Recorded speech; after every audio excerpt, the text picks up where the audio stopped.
edit tuh ada. Guys, selamat siang. Kita berada di kopi-kopi keliling. Kali ini ada di seputaran warung kopi Janji Jiwa di AB. Ya. Tokoh kita yang ada di depan kita ini adalah dia pernah politisi, menjadi ketua DPRD Kabupaten Tolikara. Pernah jual koran. Beliau pernah studi di Jogja sambil jual koran. Kemudian pengusaha maskapai penerbangan, juga pengurus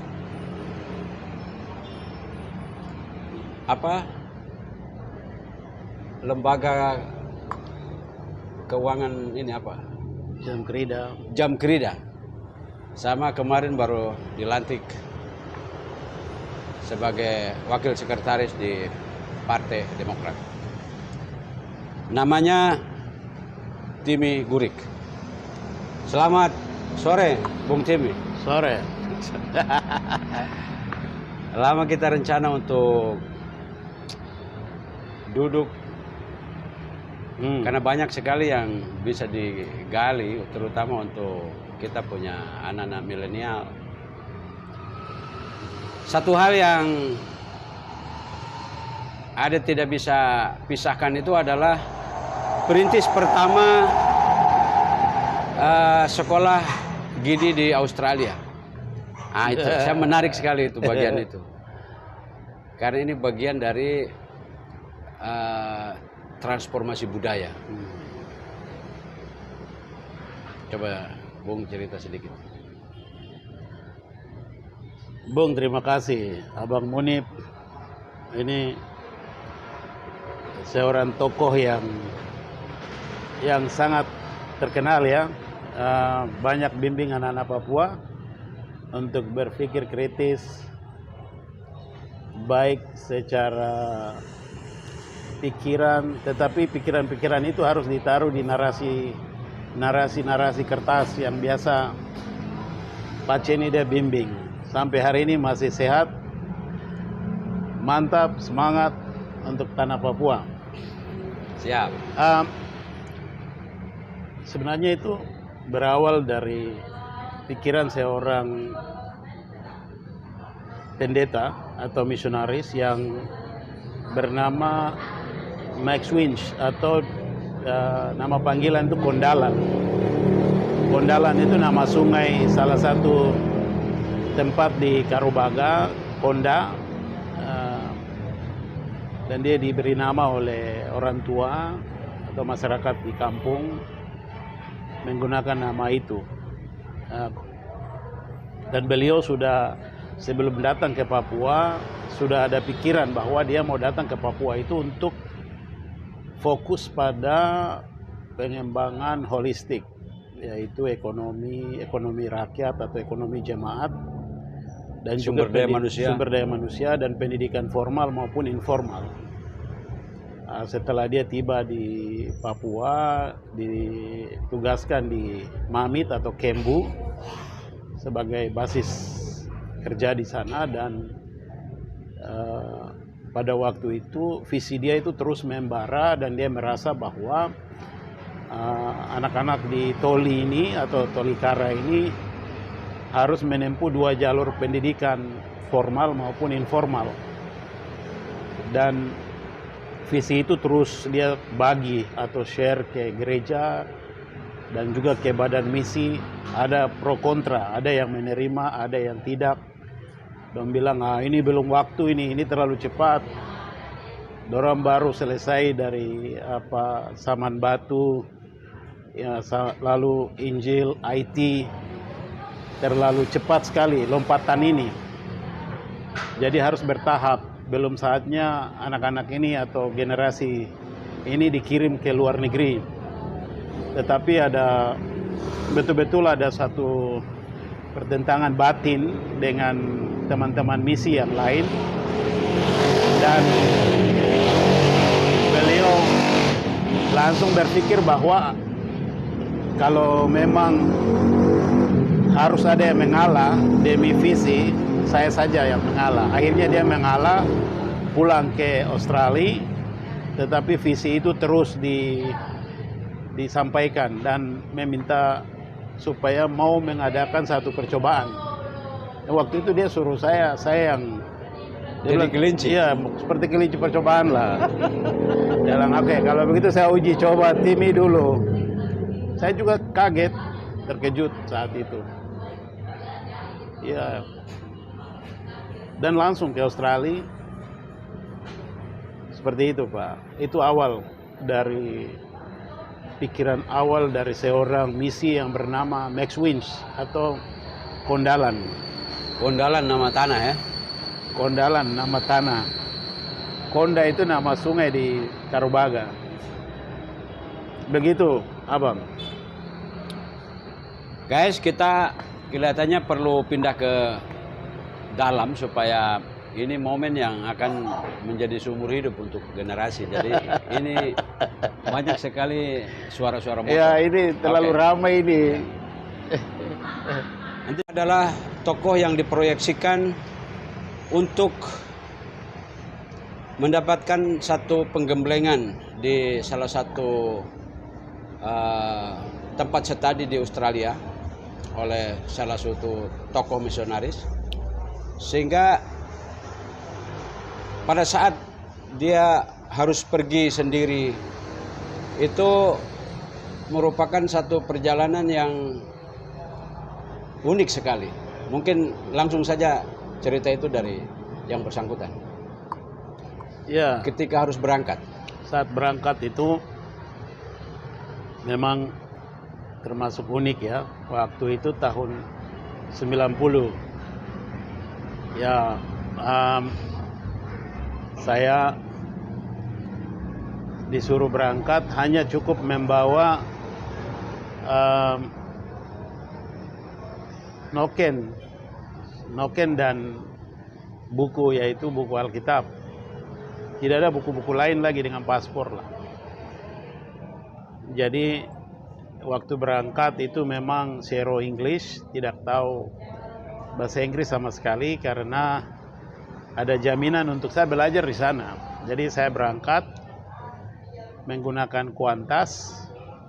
Nah, biasanya itu di dalam pesawat itu kan ada aplikasi yang dong kasih dari customs, imigrasi, untuk koisi di aplikasi itu. Begini itu kan hanya jawab yes atau no, iya atau tidak. Saya pikir itu, wah kalau no ini nanti dong kasih kembali saya lagi ke Indonesia. Di pikiran kalau no itu berarti tidak jadi pergi. No itu terjadi pergi. Kalau yes Jadi pergi. itu jadi pergi. Jadi pikiran ini literal saja. Tahu-tahu saya bikin dari atas tuh yes semua. Coba sehat gak? Tidak, semua dalam bahasa Inggris. Jadi saya tidak memahami bahasa Inggris itu baik. Saya tulis yes semua.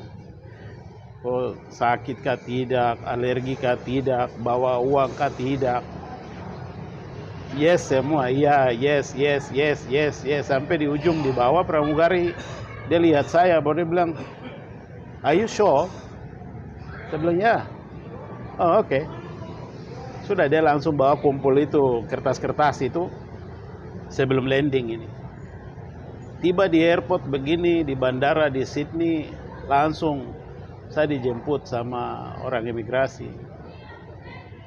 Karena saya tulis yes semua, dong bawa saya di satu ruangan, langsung dong interogasi saya di situ. Kau bawa apa saja?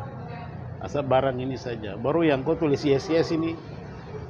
Ini karena saya susah komunikasi dengan bahasa Inggris, susah mengerti. Saya kasih nomor sekolah yang jadi nomor kontak. Saya kasih kepada mereka, mereka kontak ke sekolah itu. Kontak ke sana begini, mereka dari sekolah kasih jaminan bahwa 3 bulan kami beri jaminan dia akan tahu bahasa Inggris. Kalau dia tidak tahu, kita kasih pulang dia. Begini, Yang jadi masalah lagi itu saya bapak angkat ini Pak Max Wins ini Kondalan, dia tunggu di Max Win itu panggilannya apa? Pak Max. itu Pak Max. Iya. Farmnya Wins. Dia tunggu di pintu kedatangan dengan kamera lengkap karena dia mau bikin sejarah ini. Dengan mama juga dong, dua tunggu. Terang muncul penumpang habis. Laki-laki kode bolak-balik telepon ke Jakarta, ada berangkat. Akhirnya dong kasih keluar saya di pintu lain, baru Pak C dia ke sana itu, dia ribut dengan orang imigrasi. Dia ribut tapi dia tanya saya dengan bahasa. Dia bilang, nanggobe kakara. Lo bikin kau bagaimana? Oh. Langsung saya pica menangis. Saya pica menangis gara-gara Pak C dia bilang apa? Nanggobe kakara. Jadi itu yang di-yeskan itu yang apa? Pertanyaan bawa narkoba. Bawa uang berapa? Bawa uang berapa, ada yes. alergi kah tidak, alergi Yes. makan kah tidak. Terus. Pokoknya semua yes. Semua yes. Pertanyaan-pertanyaan dalam belangko itu. Iya. Apa form yang mereka kasih formulir dari imigrasi itu. Masalahnya yang pas pertanyaan bawa narkoba tidak? Itu semua saya tulis dari atas sampai ke bawah. Itu ada 10 nomor atau 12 itu saya tulis yes semua. Yes semua. Karena kalau no berarti jangan sampai saya dipulangkan No kembali. ini pasti saya dipulangkan. Yes ini ke sana begitu. Oke. Habis dari situ akhirnya 3 tahun ya? Saya 3 tahun. 3 tahun di Australia.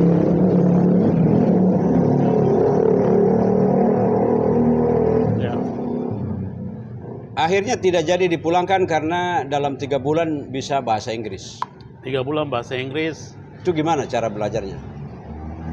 Itu juga sedikit miracle ya, mujizat saya pikir. Karena setelah 2,5 bulan itu dong evaluasi saya. Tapi telah berkembang juga. Telah berkembang juga. Jadi dong bilang, dong ada rapat dalam kantor, saya lewat di samping kantor. Saya sempat dengar dong diskusi bahwa ini sudah 2,5 bulan, tinggal 5 bulan lagi. Ini tidak berkembang, jadi ya mau dan tidak mau kita harus kasih pulang dia. Terus itu jadi beban begitu. Aduh, kenapa ya saya sudah datang di sini jauh-jauh baru terabisa begitu. Karena bapak angkat ini orang tua rohani ini dia langsung saya kasih masuk bukan di kursus lagi, tapi kasih masuk langsung di asrama. Campur dengan anak-anak di asrama dan harus belajar lewat interaksi setiap hari, pergi ke kebun, kerja, terus siang sekolah seperti itu. Jadi beban itu yang bawa dalam pergumulan dan satu titik itu saya tiba-tiba itu karena saya banyak berdoa dan menangis. Saya bilang Tuhan, kalau ini memang rencana untuk saya ke Australia, Tuhan kasih saya pengertian saja. Tidak usah grammar, tidak usah conversation, tapi understanding saja. Saya bilang, tidak usah writing juga.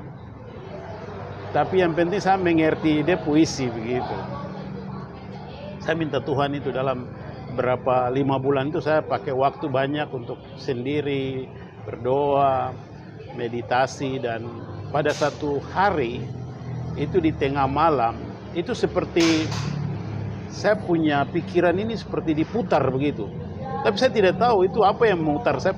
Tiba-tiba saya mengerti. Saya langsung bilang meja dalam bahasa Inggris. Itu bahasa Inggris pertama saya bilang this is table. Saya turun. Teman-teman yang satu kamar itu ada orang Ukraina satu, namanya Dmitry Bondarev, lalu Matthew Gary, Steve Logan, dan semua kaget. Subuh-subuh itu saya bicara bahasa Inggris. Dia bilang, kok gila kan? Dong kira saya gila begitu. Ini masih normal ini. Itu gempar di satu asrama itu. Kalau saya bisa bahasa Inggris tiba-tiba seketika di subuh hari itu. Itu jam 3, 4, pas orang lagi mau sholat itu. Jadi di situ understanding atau pemahaman itu memang rezeki dari Tuhan ya? Saya pikir itu ya. Amin Ya. itu. Karena kan orang bilang bahasa Inggris kan harus writing, test writing, listening, terus apa lagi. speaking, ya toh. Iya, Terus grammar. iya. Tapi understanding ini kan tidak ada dalam Iya. 4 bagian ini. Saya minta yang understanding ini, akhirnya dia kasih understanding. Sekarang saya mau coba-coba perbaiki grammar ini juga susah. Mungkin Tuhan bilang kok bagian ya cukup understanding saja kan. Begitu. Baru tahun berikutnya Pak Lukas NMB yang pergi ke tempat yang sama. Angkatan kedua itu ada 4 orang. Pak Yob, lalu Pak Andrian Wakur, lalu 2 almarhum itu Pak Telenggen dan Pak NMB. Terus angkatan ketiga itu baru nanti Pak Pendeta Livius, Bapak Lukas, ada beberapa orang dan sampai berapa angkatan begitu. Ini artinya bisa begini guys, di dalam gereja Injili di Indonesia atau GIDI, pada mulanya itu hanya berfokus kepada Alkitab. Tapi tokoh pembaharu Pak misionaris Pak Max ini membuat satu uji coba di mana mereka juga harus dipersiapkan untuk hari ini. Artinya menjawab bagaimana mereka bisa baca tulis, bisa yang peradaban lain bisa, harus bisa. Makanya dampak daripada lompatan atau hal baru ini diuji cobakan, ya sekarang Pak Gubernur itu bagian daripada dalam tanda petik ya revolusi ini. Satu lompatan baru. Nah, sedangkan Bapak Tim ini bagian dari yang pertama dari kelinci percobaan lah. Ya, kelinci Porjamo untuk memodernisasi bagaimana peradaban di gunung yang tadinya itu sangat terisolir karena hanya bisa dengan pesawat kalau ke sana, akan tetapi mengalami satu kemajuan. Nah, apa yang Pak Timi rasakan dari perubahan setelah beberapa sumber daya manusia dari sana?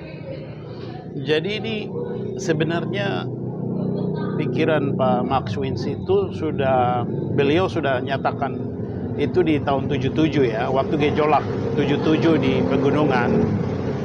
Itu kan dia bergerak dari Wamena terus bergeser sampai masuk di Lembah Toli. Sampai di Lembah Toli, misionaris ini dia yang bertahan. Dia tidak mau keluar waktu ada gejolak 77 di gunung itu. Itu banyak pertumpahan darah. Waktu masyarakat mulai mencoba melawan dan beliau berdiri dan mengatakan bukan ini caranya, bukan ini cara kita untuk bangkit atau cara kita untuk tumbuh. Cara yang benar adalah hentikan peperangan, lakukan perdamaian, beri ruangan untuk anak-anak kalian ini sekolah. Jadi pesan itu yang beliau sampaikan, bahkan sampai anak-anak Pana, Jubi itu dia kasih patah itu. Dia bilang ini tidak benar, bukan begini cara untuk kalian tumbuh kembang. Tapi kalian boleh hentikan proses dan pikiran-pikiran kebencian dan kemarahan ini. Tapi aplikasikan itu melalui beri ruangan untuk anak-anak kalian sekolah. Hanya dengan sekolah, anak-anak kalian setelah jadi kepala desa, jadi guru, jadi pegawai, jadi camat, bupati, bahkan dia pernah bilang sampai jadi gubernur. Dia bernubuat ya. Sudah itu. Dan itulah kamu akan bangun kampung ini. Bangun jalan, bangun rumah, ekonomi, kesehatan, pendidikan. Lewat sekolah, dia bilang. Baru satu hal yang ketika waktu itu ketua DPR pertama berarti di Tolikara itu. Iya. Apa yang dirasakan pada tahun-tahun itu? Mungkin harapan, impian, karena pertama kan ingin menjadi bagaimana. Terus berjalan sampai sekarang ada mungkin sekitar 20 tahunan atau kurang. Bagaimana yang pernah dialami? Kalau saya Sebenarnya yang saya impikan di parlemen itu ada proses dialog ya, ada interaksi seharusnya ya, antara legislatif maupun eksekutif. Saya pikir proses itu tidak 100% terjadi, tetapi hati saya itu seperti melihat bahwa harus selalu ada ruangan dialog, ruangan interaksi. Entah itu lewat proses-proses hearing atau persidangan, supaya bisa betul-betul diskusi pikiran-pikiran rakyat di rumah rakyat ini. Dengan kepala-kepala dinas atau dengan pejabat terkait. Sebenarnya itu tempat di mana lebih banyak kita wene. Karena wene itu sudah ada dalam kehidupan rakyat. Sudah ada di onai-onai adat. Orang selalu ada wene yabu atau wene di pagi hari untuk melakukan sesuatu di kampung itu. Jadi ini hanya merubah sistem dari tradisional menjadi modern dan sistem komunikasi yang lebih teratur lewat pemerintahan, bisa di legislatif. Dan kehidupan ini sudah ada terstruktur di budaya apa saja. Tetapi mungkin ini yang saya merasa tidak terjadi 100%. Ada merasakan satu proses pengerasan atau transaksional, semakin transaksional pada politik dan pada pemerintahan? Ya, saya lihat ada unsur ego kita di saat kita menjadi pejabat. Itu DNA kita dalam kesukuan itu dia masih terbawa di dalam leadership kita gitu.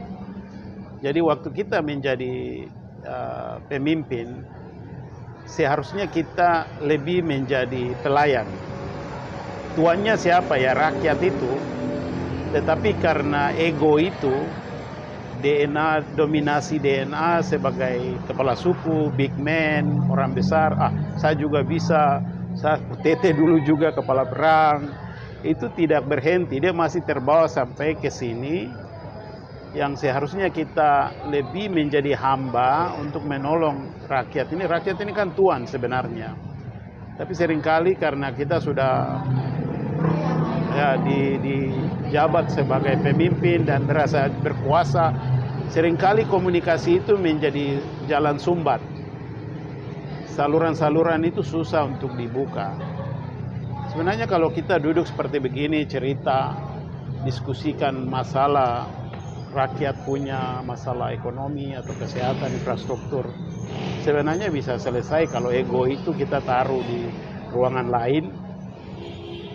Lalu kita bicara sebagai pelayan, hamba, untuk melayani rakyat yang seharusnya jadi tuan. Jadi antara dua jalan bercabang, aji mumpung atau pelayanan, itu mereka ambil ke jalan aji mumpung. Lebih banyak saya lihat, tapi itu bukan saja di Papua, tapi bukan di saja di seluruh Papua, Indonesia. di seluruh Indonesia masih ada unsur ego budaya itu masih sangat mengikat dan merasa bahwa saya ini hebat begitu, saya berhasil sampai di titik ini, jadi kau harus dengar apa yang saya katakan. Sebenarnya itu bukan sebuah proses untuk menjadi seorang pemimpin yang betul-betul berhati hamba lah. Jangan aji mumpung. Kalau aji mumpung itu saya pikir itu sudah masuk ke pikiran komersial. Itu pikiran saya, mungkin saya tidak tahu. Terus satu bab lagi yang berkaitan dengan bisa sampai jadi pengusaha pesawat itu bagaimana ceritanya? Saya dulu itu mau jadi pilot sebenarnya. Dulu mau jadi pilot? Ya, cita-cita mau jadi pilot. Ya, saya ini bapak saya itu penginjil dulu di Pantai Selatan. Tahun 60-an dia sudah di sana. Di daerah Mapi? Daerah Mapi, Kamur Kawem. Lahir di sana di Pantai Kasuari. Jadi setiap kali orang tua keluar dari pos ke Wamena atau ke Jayapura kan pakai pesawat Cessna itu selalu duduk di belakang. Anak kecil duduk di belakang, jadi saya berpikir bahwa satu saat saya bisa duduk di depan begitu. Dan ingin sekali, tetapi waktu itu sampai di PPL saja baru tes potensi lulus, tapi karena tidak ada uang tidak lanjut sekolah begitu. Dan saya berpikir setelah itu kalau memang saya tidak jadi pilot, ya mungkin saya bisa ada satu operasi yang bisa sediakan tempat untuk anak-anak Papua yang jadi pilot, mereka bisa tumbuh kembang di situ atau jadi mekanik. Jadi siapkan tempat atau aviasi atau operasi untuk anak-anak Papua. Kan banyak sekali anak-anak yang sekolah tapi tidak ada tempat. Tidak ada tempat untuk mereka kumpul atau kembangkan apa yang mau belajar begitu.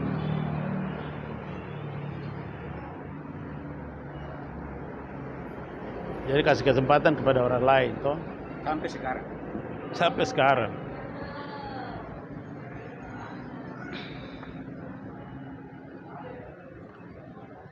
Kemudian di gereja itu juga Jogja kok tanya Quran lagi. Hah? Nanti ke Jogja lagi toh. Oh iya. Sebelum ke gereja. Jogja itu satu episode di mana beliau ini juga dekat dengan kalangan NU di Jogja. Jadi selalu ada apa-apa tempat mampir atau tempat berlindung juga ke situ. Ya, silakan. Jogja. Jadi saya ini ya bisa dibilang lahir di pantai selatan, besar di bawah Gunung Siklop, dan dibentuk di Tanah Jawa, Ngajok, Jakarta gitu. Ngajok, Jakarta. Ya, begitu. Hamengkubuwono. Ya begitulah. Ya, jadi tahun 84 itu saya masuk Jogja. Setelah SMP, langsung masuk SMA atau STM penerbangan di sana. 6 bulan pertama kami ada beasiswa, tapi setelah itu tidak ada beasiswa dan kita mulai hidup dengan usaha di sana sini. Bapak seorang penginjil dan ya mengirim berkat mungkin 6 bulan sekali. Itu ada 5.000, kalau 10.000 itu sudah besar sekali. Isi di wesel itu, wesel di dalam karbon, taruhan 10.000 atau 5.000 dalam karbon lapis 2 itu. Baru taruh di wesel, baru kirim di amplop kah atau wesel saja langsung dikirim. Bisa juga lewat amplop, lewat kantor pos. Kita pergi lihat surat begini, buka, ini ada karbon, baru dalam ada uang 5.000 dan 10.000. Saya tanya, Bapak kenapa kirim begini? Baru dia bilang, supaya kalau orang buka amplop itu lihat ke atas, terang kelihatan uangnya. Bapak kirim dulu dari sini ke sana. Jadi ya saya karena tinggal di kos 6 bulan, tetapi sudah tidak bisa bayar setelah itu, saya pindah. Saya bilang ibu kos, ibu, saya bisa tinggal di kandang ayam di belakang kah, ada kandang ayam. Ibu bilang, boleh, tapi kok kasih bersih dulu kandang ayamnya. Baru saya kasih bersih, saya tidur situ sambil sekolah. Dan ibu bilang setiap pagi jam 4:30 pagi itu, pas sebelum orang sholat, itu saya sudah pompa air di sumur, masukkan di kos-kos itu. Lalu sapu-sapu halaman, itu dapat sarapan dengan teh, kue 2, teh. Selama saya hidup di sana. Atau saya cari kerja di sawah-sawah atau dengan teman-teman di NU dorang kasih kita pekerjaan-pekerjaan begitu. Tapi lama-lama saya mulai jualan koran juga. Itu mungkin pertama saya jualan koran di perempatan UGM. Ada kedaulatan rakyat. Ada kedaulatan, ada Suara Merdeka, Suara Pembaharuan waktu itu. Pada masa itu saya sering jualan koran juga untuk tutup kebutuhan-kebutuhan yang lain. Pernah jadi satpam juga di Malioboro. Waktu itu lucu ya, cerita waktu satpam itu kita lagi daftar untuk lowongan kerja itu orang banyak. Jadi pemilik toko itu kan anak orang Cina, jadi anaknya hitung-hitung begitu. Sampai pas di saya itu dia takut lari masuk ke dalam. Dia lari masuk ke dalam menangis.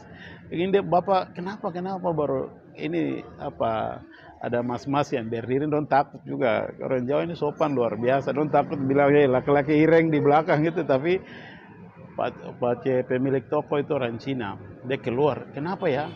Kaget begini ada saya aduh minta maaf bapak, tadi anak laki-laki itu dia lihat saya baru. Oh dari mana? Waktu itu kan Irian, jadi dia bilang ya saya dari Irian.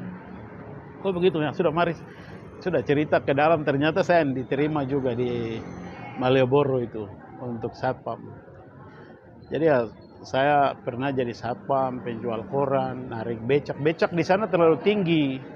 Tinggi jadi aduh, sab celana ini robek terus kaki pendek, jadi saya pikir juga bah ini jahit uang juga, jadi sudah terpaksa, kecuali sudah terpaksa sekali baru ada teman-teman saya tukang becak, jadi saya narik hanya untuk makan siang atau makan malam, makan sore begitu. Tapi juga saya sering cuci piring ya di warung-warung kaki lima. Usaha yang penting saya bisa hidup, bisa bayar uang sekolah selama tahun-tahun 85, 86. Itu berarti SMA sama kuliah? SMA selesai STM penerbangan ya. Lalu saya berangkat kerja di Jakarta 1 tahun. Di Jakarta itu juga saya diterima di satu perusahaan misi juga penerbangan. Tapi itu saya disuruh hanya kerja cuci toilet saja di bagian cleaning service. Selama 1 tahun itu, dan betul-betul uji mental saya betul-betul itu. 1 tahun saya kerja di cleaning service itu. Seperti itu. Jadi Jogja itu betul-betul membentuk saya sebenarnya, saya pikir ya. Karena saya sudah jalani dengan sekolahnya, sapu halaman, pompa air untuk teman-teman yang di kos mandi, saya dapat kos gratis walaupun di kandang ayam. Terus jualan koran, terus satpam, terus ini pernah jadi penjual porkas juga, ini pegawai staf porkas yang dulu ini. Ya, porkas atau apa istilahnya dulu itu? Kalau sekarang ini online ke apa? Bukan ya? Apa istilahnya ini? Porkas itu dia full. Kalau hari ini dong bilang togel ke apa? Porkas apa dulu? Porkas itu BPJ SDSB. SD. Dulu saya kerja itu juga untuk makan. Dari ya banyak pengalaman dari hal-hal begitu, dan pernah ngamen juga. Ya sekurang-kurangnya itu harus ini di negeri orang, tapi saya merasa Jogja itu kampung kedua saya lah, yang bentuk saya untuk ya secara mental, pikiran, tapi juga jiwa, saya pikir ya betul-betul mempersiapkan saya untuk menghadapi situasi yang besar ini. So, Jogja is the best. Jogja baru Australia? Ya, Australia, tapi saya lebih mengagungkan Jogja. Orang mungkin lebih mengagungkan Australia, tapi saya lebih mantapkan Jogja. Karena di situ begitu banyak sekali nilai-nilai. Fondasi itu betul-betul tertata begitu. Pola itu terbentuk begitu. Pola hati saya, pola pikiran saya, pola jiwa saya, semua pola dalam diri saya itu sebenarnya terbentuk di situ. Setelah itu di mana-mana itu tidak jadi soal. Tapi pola utama yang terbentuk saya lihat itu pola tempo seliro, pola saling menghargai perbedaan, menerima orang, menghargai pendapat orang. Saya pikir itu yang saya bersyukur saja. Selain dari sekolah penerbangan dan lain-lain, itu nomor 2 saya pikir. Pola hidup sesama manusia. Pola hidup sesama manusia saya pikir. Ya, itu sudah. Ada satu hal yang seperti beririsan antara yang ingin Gus Dur lakukan untuk bangsa ini kan membuka ruang membuka ruang bahwa kita mesti damai, kita mesti yang lalu itu sudah rekonsiliasi. Sama dengan Pak Mak tadi. Tidak, kita tidak boleh mengkerucutkan ke dalam sesuatu yang keras, akhirnya kita hancur di situ. Kita buka ruang, kita persiapkan dulu. Waktu itu untuk anak-anak besar, dan mereka ini akan menjadi pelaku di dalam bangsa ini. Jadi sampai ke titik di mana Gus Dur mencabut TAP MPR yang melarang berpikir ajaran komunisme. Itu kan hanya ajaran. Sebagai ajaran itu sah-sah saja, ada di perpustakaan, dibaca orang. Ketika kita melarangnya berpikir, itu kita sudah keluar dari anugerah dari Tuhan yang membedakan dengan binatang, kan enggak akal. Setuju. Ketika dia dilarang, ini kan kacau. Jadi itu anugerah Tuhan. Sama, ketika kita masih berupa pikiran, sudah kita buka untuk rekonsiliasi. Kita buka untuk rekonsiliasi. Makanya sampai Gus Dur Bintang Kejora itu kibar saja. Nah, yang penting di bawah merah putih. Ternyata beliau setelah men-tracking ke Belanda bahwa dokumen yang ada di sana itu sebagai land of president, bendera tanah, bendera kebudayaan, not national. Jadi tidak pernah ada negara itu. Itu Gus Dur membuka supaya ada ruang. Nah, itu dibatalkan oleh Kapolri Surojo Bimantoro. Akhirnya kita kembali lagi kepada apa? Berkelahi simbol, aja berkelahi dalam pikiran kita sendiri. Nah, disinilah ruangan di mana para intelektual itu harus selesai di dalam ilmu logika. Dan lebih bagus lagi memahami satu yang namanya falsafah Pancasila. Karena di pusat juga orang masih berpikirnya simbolik. Melompat ke tadi ke bagian agama. Nah, beliau juga di panitia pembangunan gereja Gidi di Telagaria. Satu bangunan gereja yang di atas permukaan danau, indah sekali. Beliau ketua panitianya. Sekretaris.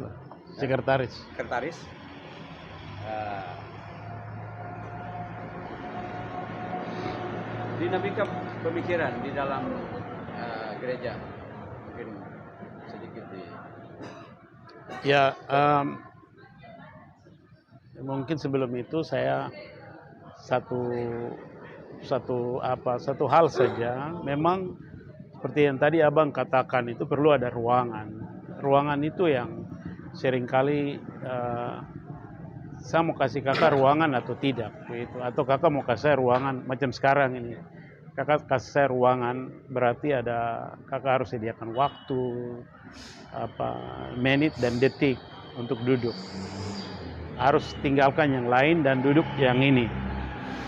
Nah, itu juga kalau di dalam satu rumah ada dua anak, kita mungkin dengar satu saja, yang satu kita tidak dengarkan dia. Pasti dia bikin jalan sendiri juga. Jadi ruangan ini memang harus dibuka seluas-luasnya. Ruangan untuk menyampaikan rasa, pikiran, itu harus dibuka. Kau mau buka di meja kecil kah? Atau buka di meja besar? Itu terserah sudah. Kalau sudah mantap di meja kecil, paku dia. Baru pindah ke meja besar. Saya pikir itu tidak ada konflik di dalam rumah antara anak dan bapak. Itu yang pertama tadi Abang bicara itu. Perlu ada ruangan. Di mana saja harus ada ruangan untuk rakyat kecil, untuk menengah maupun orang di atas, elitis. Selalu ciptakan ruangan. Kalau tidak ada ruangan, dia jadinya eksklusif. VIP sendiri begitu. Tapi harus ada tempat publik seperti sekarang ini ya. Saya pikir ini ada kafe.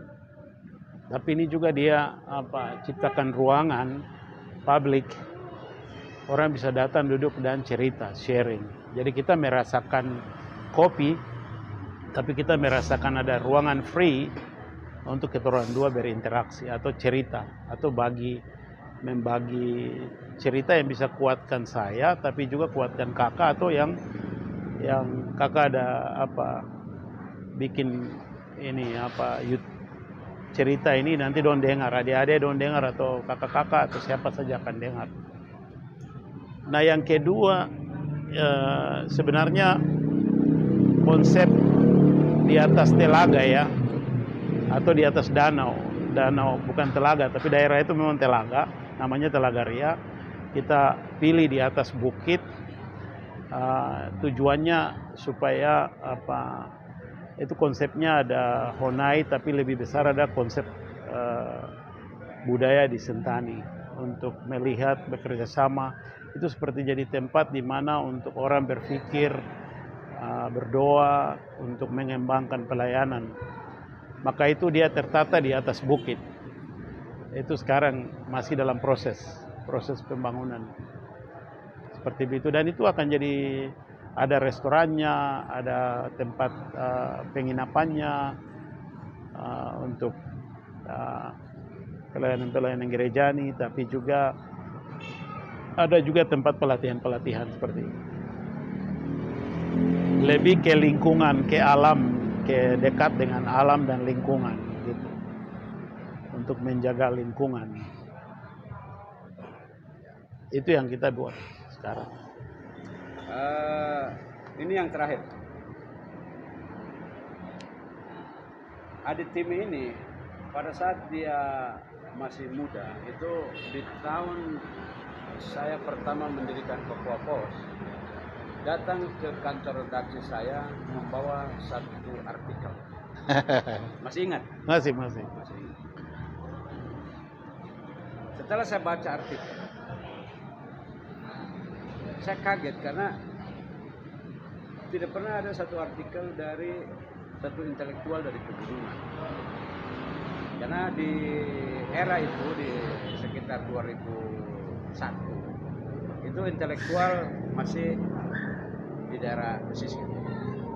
Begitu saya baca dengan tulisan yang runut, mungkin karena dulu penjual koran ya, jadi biasa baca, jadi tertular ke situ. Saya muas artikel itu, dan di situ beberapa waktu kemudian setelah pemilihan di Tolikara, ini ketua DPR. Jadi tidak salah ketika saya pertama baca artikelnya bahwa menulis itu bagian daripada proses intelektual. Di mana itu belajar menulis? Sebenarnya saya lebih banyak baca abang tulisan-tulisan begitu. Karena abang Munib ini kan lebih suka situasi atau perasaan masyarakat, perasaan atau pikiran rakyat ini. Abang tulis kelola lewat pikiran-pikiran olahraga. Bagaimana peran Persipura memainkan bola, lalu abang narasikan itu untuk menjelaskan situasi ekonomi, politik, pemerintahan yang abang tulis begitu bagus. Jadi saya berpikir bahwa ini satu penggabungan yang luar biasa, ruangan yang kakak ciptakan untuk semua pikiran masuk, tapi dinarasikan dengan baik. Dan bahasanya juga mudah untuk kita baca, enak kita ikuti. Jadi saya berpikir bahwa tidak harus apa yang saya belajar di Jogja atau di Australia, tapi itu hanya sebuah alat saja, isinya tetap harus sama dengan keadaan di sini. Apa yang rakyat pikir, apa yang masyarakat pikir di rumah-rumah besar, di pulau-pulau, atau di gunung-gunung, di rawa-rawa, atau di honai-honai, harus kita buka ruangan untuk mendengar dan melihat, merasakan itu apa ya, mereka sedang bicara apa. mungkin bicara tentang ubi bakar atau sagu bakar atau cerita-cerita hari-hari anak-anak. Sekarang kan bisa orang kumpul-kumpul di kafe atau di restoran dan lain-lain. Tapi juga kita harus buka ruangan hati dan pikiran untuk mendengar itu supaya bisa kita tulis. Sekarang kan banyak bisa di Facebook, Instagram, Twitter, atau seperti yang sekarang kakak ada bikin ini. Ya, jadi saya ini stuck di dalam proses orang media cetak itu mengkonversi pikirannya itu kan dari pikiran ke jari. Setuju. Ketika suruh ngomong begini kayak ini sebetulnya sama sekali tidak pede. Tapi kan kita jangan gagal move on. Iya. Karena orang banyak ramai sekarang di medsos. Iya. Jadi medsos ini digital. Kalau kita mau pikir bencana, bagi kita orang cetak ini adalah bencana. Setuju. Karena apa? Yang tadinya terbatas. Terbatas itu orang mau mempublik itu lari ke kita. Iya. Otomatis kita punya harga. Iya. Entah iklan, entah itu harga koran, langganan. Begitu ini digital, punya media, mempublis itu tanpa modal. Siapa saja bisa. Setuju. Yang dulu saya harus beli tanah, beli mesin cetak, beli mesin plat, beli mesin layout, beli ini. Banyak, baru bisa mempublis. Sekarang tidak. Tekan-tekan begini kita sudah punya video, kita bisa upload. Jadi berkahnya itu adalah tanpa modal apapun saya sudah punya konten. Konten saya di persoalan pers ini baru 64 subscriber. Tapi bagi orang cetak sudah 64 itu juga yang baca itu manusia. Jadi tidak terlalu terbebani oleh subscriber harus berapa. Yang penting apa yang kita mau sampaikan itu ada ruang tadi.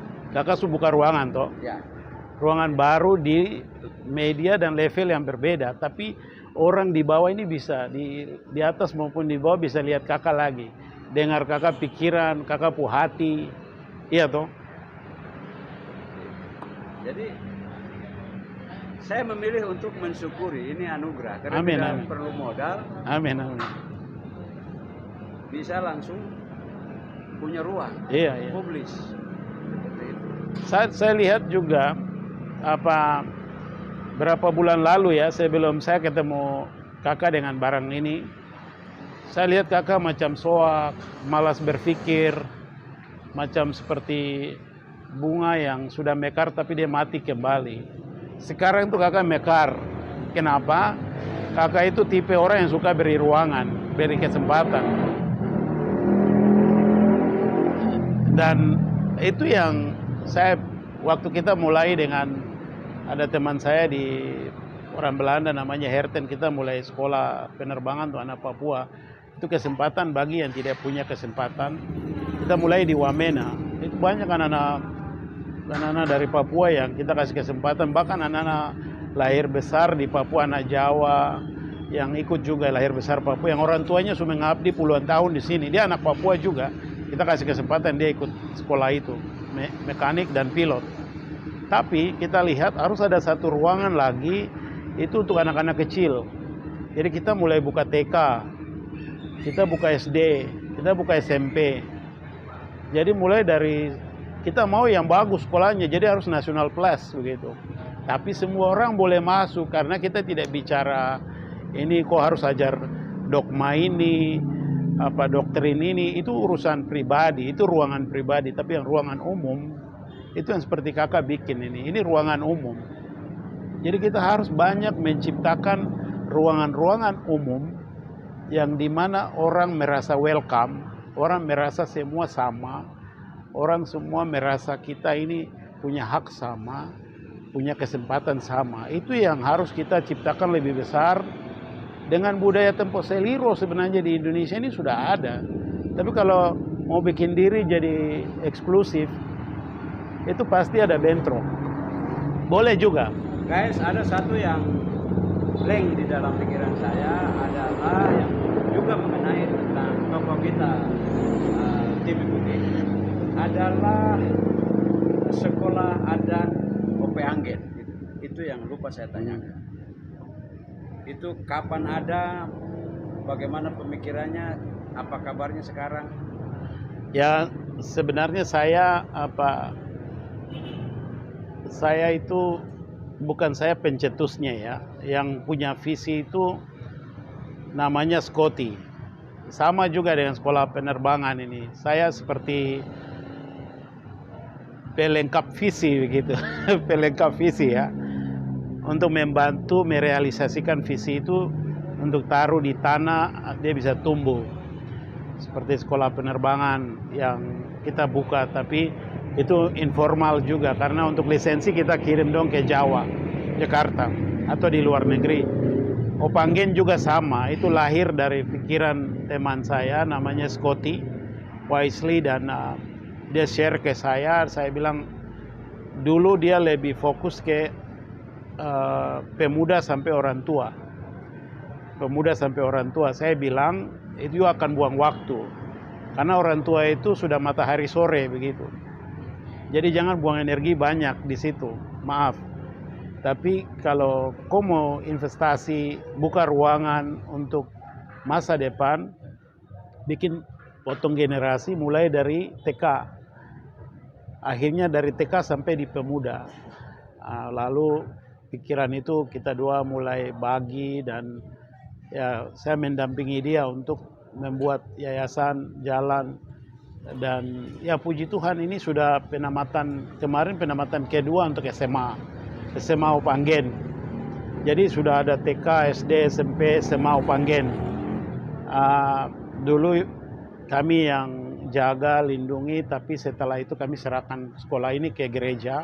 Sekarang gereja yang lindungi lewat yayasan Yapelin, dulu di bawah kami langsung. Jadi ini juga sama seperti tadi kita diskusi dari awal, harus ada ruangan, ya, ada ruangan untuk kita duduk, kesempatan untuk kita berbagi pikiran, perasaan, lewat bertemu baru masalah bisa selesai. Kalau lewat phone, telepon, WA, itu tidak akan selesai, kapanpun tidak akan selesai. Tapi kalau face to face, ketemu langsung, muka dengan muka, hari itu juga masalah selesai. Karena ada ruangan untuk kita bisa berbagi. Jadi ya syukur, Opanggen sekarang, saya baru cek ini ada anak-anak yang mau ke Amerika, mereka lagi tunggu beasiswa. Sudah diterima di sekolah-sekolah bagus di Amerika, tapi belum ada beasiswa. Jadi saya harap mungkin Pemda Tolikara atau Mamberamo Tengah atau Pemda di pegunungan atau provinsi Papua ini mudah-mudahan bisa intervensi, bantu anak-anak ini lagi, karena mereka sudah itu luar biasa. Dulu saya pernah coba masuk di sekolah penerbangan di Amerika, itu namanya Moody Flying School, itu susah sekali. Tapi kemarin saya diskusi dengan anak perempuan satu, dia bernama Elizabeth Pagawak. Saya tanya, Elizabeth Jikwa, saya tanya bagaimana? Dia bilang, Bapak saya sudah lulus di Moody. Bahkan 2 sekolah yang top di Amerika untuk aviasi misi. Dan dia bilang, saya belum ada beasiswa. Aduh, saya kasihan lagi. Sebenarnya yang begini nih yang harus didorong. Sudah jelas ada. Ya sudah ini, dia sudah lulus ini. Sudah lulus luar biasa. Dia tes langsung lulus. Tidak ada kelas persiapan. Belum bilang apa, kelas sebelum pre-kelas, sebelum masuk di kelas akademiknya. Ini langsung masuk. Cuma sekarang kendala biaya. Ini ruangan-ruangan yang kami juga ya coba supaya sekolah-sekolah ini harus didorong dengan guru yang serius. Di Opanggen juga itu dia ada misi tentang kalau anak bisa ditolong, orang tuanya juga harus ditolong begitu. Jadi jangan titip anak sekolah tapi bapaknya tidak tahu anaknya sekolah apa begitu. Tapi kalau di Opanggen dia punya interaksi kuat sekali bahwa anaknya ditolong tapi bapak mamanya juga ditolong untuk mengikuti proses pendidikan tersebut. Seringkali kan kita tidak tahu anak sekolah kelas berapa, beli buku yang kelas 4 punya, tahu-tahu anak kelas 6. Bapak saya kelas 6 ini. Bapak pikir kok kelas 4? Karena tidak pernah ikuti proses anak sekolah. Kita punya kopi sampai di mana? Hari itu foto-foto di Kopi masih kita juga kerjasama dengan beberapa teman atau kopi yang punya kebun kopi, dan kita bantu untuk buat kopi dan jual juga. Masih jalan sampai sekarang di beberapa tempat.